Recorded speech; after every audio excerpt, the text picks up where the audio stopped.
Olá, meus queridos, tudo bem? Tudo na paz? Graças a Deus. Tudo bem, né? Eu acredito que nós estamos aqui mais uma vez e vamos esclarecer alguma coisa, não é? Porque é um assunto muito relevante, né? Que está acontecendo em Israel nesse exato momento da história, né? No ano 2023, né? Agora que estourou mais uma guerra aí. E claro que muita gente se aproveita, né? Aproveita da história para que possa aí continuar levando terror às pessoas, levando medo, né? Vamos dizer assim. E por que não colocar aqui uma questão de que, por incrível que pareça, mas eu não sou nenhum historicista, eu não sou nenhum, vamos dizer assim, analista, né, de guerra, eu não sou. Não, eu só faço questão de ler, estudar um pouco a história, mas eu não sou professor de nada, não.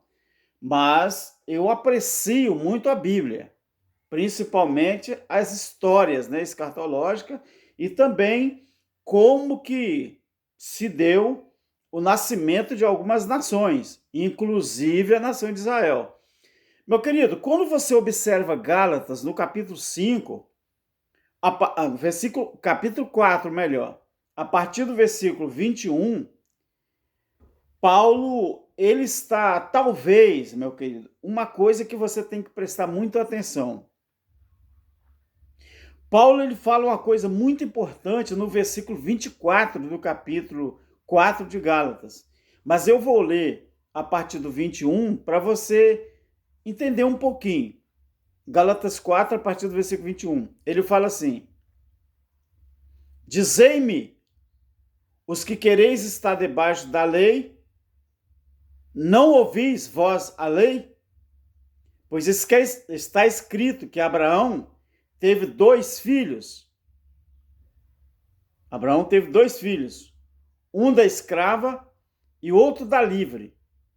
Embora, todavia, porém, Paulo diz, o que era da escrava nasceu segundo a carne, ou seja, segundo a lei, o que era da escrava. Mas o que era da livre nasceu por promessa. Duas nações. Agora, observe o versículo 24 para ver se Paulo estava realmente tendo noção do que ele estava falando ou fazendo. O versículo 24 do capítulo 4 de Gálatas, ele fala assim: o que se entende por alegoria? Isso é os escritos de Paulo. O que se entende por alegoria, pois estas mulheres são as duas alianças. Uma aliança é do Monte Sinai, ou seja, da carne, da lei, e a outra mulher, ele fala assim, gerando filhos para a escravidão, que é H, e o versículo 25 ele fala, ora, esta é H, é Sinai, um monte da Arábia, que corresponde a Jerusalém atual, ou seja, correspondia a Jerusalém atual dos dias de Paulo.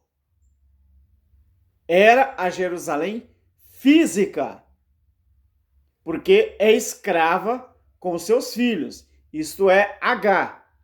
Aquela funcionária de Abraão e Sara, que era egípcia, H era egípcia, era funcionária, não é? Ela era uma empregada, chamada de escrava.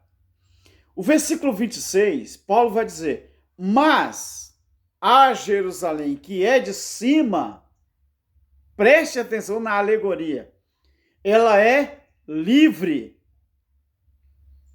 a qual é mãe de todos nós, meus queridos. É a primeira pessoa do plural que se referia a eles, os judeus.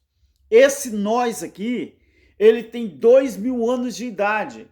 Não se refira à primeira pessoa com 2.000 anos de idade como se fosse primeira pessoa. A primeira pessoa, como tem 2.000 anos de idade, agora virou a terceira. É eles. E não a primeira pessoa. É a terceira pessoa. Eram eles. Então Paulo diz, porque está escrito, alegra-te, estéril, que não dá à luz, se referindo a quem? Aquela mulher que não dava à luz porque era estéril. Alegra-te, estéril, alegra-te, mulher, porque é estéril, não dá à luz.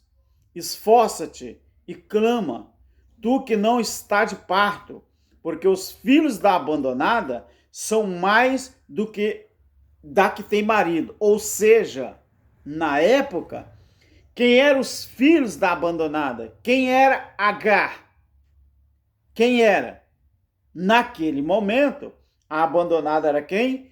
Foi quem que foi colocado para a rua? Pois os filhos da abandonada são mais do que Paulo falou? Os filhos da abandonada são mais do que os filhos da que tem marido. Quem que tinha marido? Era Sara. Quem não tinha marido? Era Agar. Porém, os filhos da abandonada eram mais numerosos do que os que tinha marido.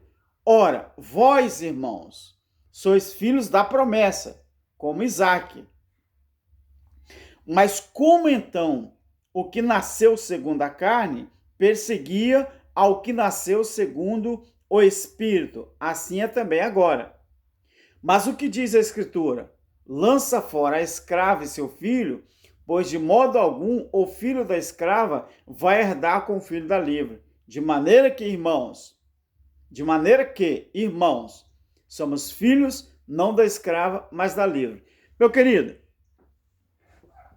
o que mais temos visto nesses últimos dias são pessoas, líderes religiosos, professores talvez de EBDs, coitado, muitas vezes sem um entendimento mais aprofundado do assunto, e começam a falar que essa guerra que está acontecendo agora entre Israel e os palestinos é mais o sinal da volta de Jesus. Meu querido, você sabe quantos anos tem essa desavença entre Israel e Palestina?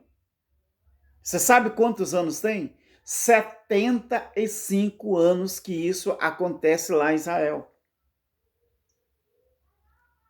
Deixa eu falar uma coisa para você. Paulo, o apóstolo Paulo, ele morreu no ano 64. O juízo iria ocorrer 6 anos depois que Paulo morreu, que veio no ano 70. Se você acha mesmo que você pode pegar como base o que está acontecendo em Israel agora e lançar isso para o mundo, para o sistema religioso, e lançar isso como sinal da volta de Cristo, eu faço uma pergunta a você. Você conhece realmente a história dos palestinos? Você conhece mesmo a história, o que causou essa guerra há 75 anos que essa guerra está ocorrendo? Começa de novo, para. Vou fazer uma pergunta para você. Esse grupo Hamas, que muita gente fala que é grupo terrorista, mas pessoas que não conhecem a fundo o que é o Hamas, eu te pergunto, por que o grupo Hamas, se fosse terrorista, por que eles não bombardeiam Jerusalém? Por que o próprio Israel não bombardeia Jerusalém? Ah, tá. Isso aí você não pesquisa não, né? Isso aí você não procura a fundo não, né? O que você gosta é de usar, não é? Essas falas de alguns e gostam de aplicar isso para os leigos, para os membros, né, da sua igreja, os obreiros da sua igreja que não gostam muito de estudar o assunto e gostam de amedrontar as pessoas, levar medo às pessoas para dizer que isso aí é mais um sinal da volta de Jesus.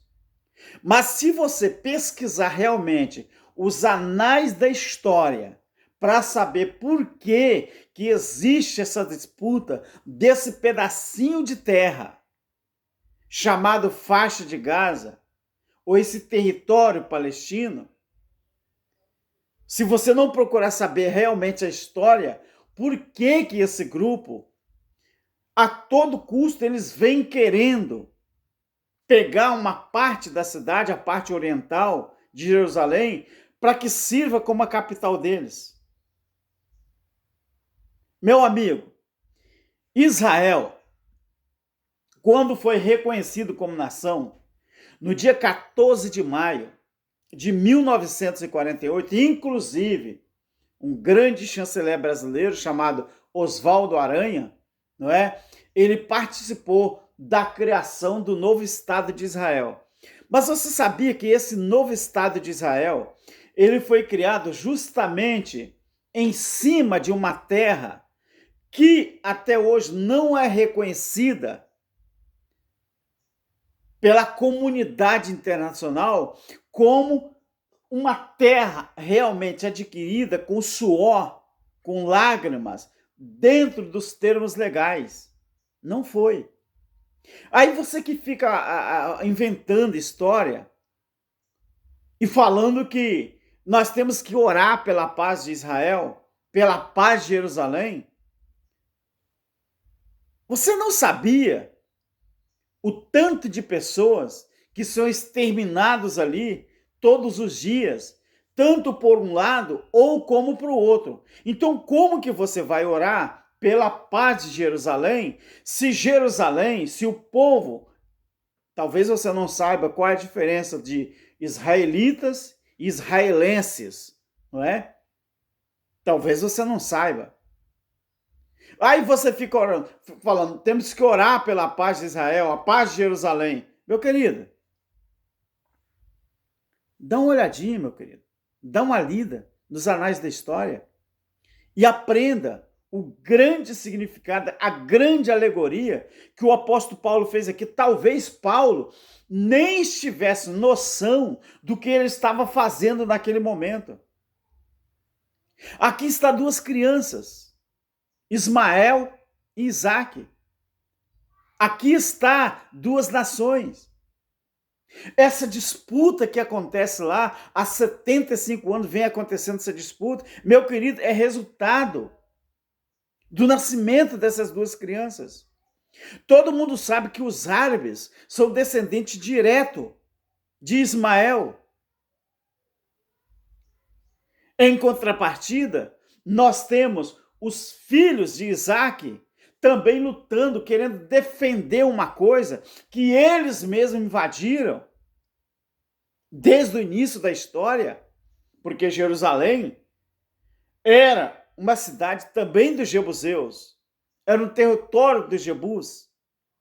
Ou seja, quando você observa, talvez não tenha uma descrição tão nítida, talvez em toda a Bíblia não tenha uma descrição tão alegórica e tão explicativa como essa de Paulo. Então, Paulo está dizendo aqui, disse aqui, Abraão teve 2 filhos, um da escrava e outro da livre. Todavia, embora o que era da escrava nasceu segundo a carne, mas o que era da livre, por promessa. O que se entende por alegoria, isso foi Paulo que disse. Eu estou repetindo. O que se entende por alegoria, pois essas mulheres são as duas alianças. Preste atenção no tempo verbal. Estas mulheres são, ele diz são, no serão, ou era, ele diz são. É porque quando ele escreveu essa carta para a Galácia, já havia acontecido isso aqui. Então ele diz, essas duas mulheres são as duas alianças. Essa alegoria mostrava isso. Era isso que ele entendia. Essas duas mulheres são as duas alianças.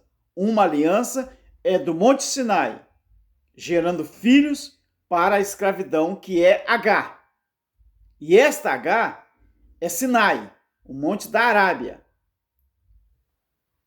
Tá vendo, queridos? Essa Arábia que Paulo se referia não é aos árabes. Não era aos árabes. Queridos, ele disse que corresponde a Jerusalém atual, porque é escrava com seus filhos. Mas a Jerusalém que é de cima é livre, a qual é mãe de todos nós. Meus queridos, Paulo já numa alegoria, há 2000 anos atrás, Paulo já entendia que aquilo ali serviria para toda a história como um marco, como um divisor de águas. Aí você fica falando para orar pela paz de Jerusalém, orar pela paz de Israel. Meu querido, o divórcio de Deus com respeito a Jerusalém física foi justamente porque Israel deixou os padrões de obediência ao nosso Criador e partiu para a sua própria natureza carnal e começou a fazer a sua própria vontade. Por isso, Paulo já dizia nos dias dele que Jerusalém, que é de cima, é livre, a qual é a mãe de todos nós. Ele diz de todos eles. Meu querido, pelo amor de Deus. Quando você lê o Apocalipse de uma maneira séria, observando o Apocalipse 19, começando do capítulo 13, depois você vá para o capítulo 18, que ali fala de um motivo do divórcio de Deus com a Jerusalém atual que está em Israel, Jerusalém física. No capítulo 19, ali tem o casamento espiritual de Deus com a Jerusalém celestial, que representa todos os povos do mundo inteiro, todas as nações, tribos e línguas.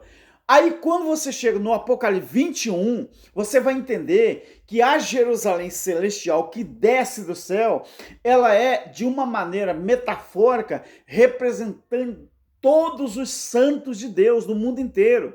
Quando você chega no Apocalipse 21, 22, você entende que tudo se completou.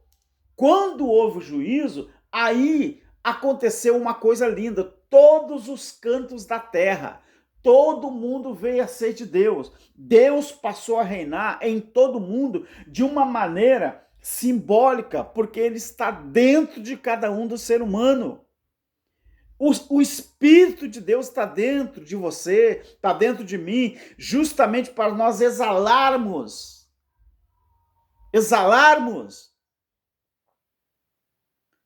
esse Espírito. O que está dentro de nós é a essência de Deus. Então não fique, meu querido, falando de uma coisa que às vezes você quer entender no sentido material, no sentido físico, mas Paulo, há 2000 anos atrás, Paulo já dizia que isso aqui era uma forma alegórica, que no futuro seria para você entender no espiritual e nunca no material. Tá vendo como que o povo está atrasado com relação às profecias bíblicas? Pastores, pelo amor de Deus, Não sejam preguiçosos. Estudem a Bíblia e fale a verdade para o povo. Até quando que vocês vão continuar passando mel na boca das pessoas? Essa guerra, ela acontece há 75 anos. Ela não começou ontem. Aí eu vejo muito pastor querendo falar de guerra santa, a guerra dos 6 dias, não é? A guerra do Yom Kippur, a guerra disso. Meu querido, estude todas as guerras de Israel e você vai ver. Você vai entender quem foi Zorobabel, quem foi Neemias, quem foi Esdras, o que o rei Ciro fez. Olha, tem uma coisa muito boa na Bíblia. Ciro, 200 anos antes dele nascer. Isaías 45. Deus chamou Ciro de meu pastor. Sabe por quê? Só porque Ciro ia editar um documento em que mandava Esdras primeiro, depois Neemias, para reconstruir tanto os muros como o templo em Jerusalém. Esse templo de Mateus 24, construído por Herodes, que no ano 70 foi derrubado. Sabe para quê? Para cumprir o que Paulo falava aqui, querido. Paulo morreu 6 anos antes do juízo acontecer. Tchau. Fique com Deus e entenda a Bíblia, pelo amor de Deus. Cláudio Mendes, irmão Cláudio, um abraço. Amém.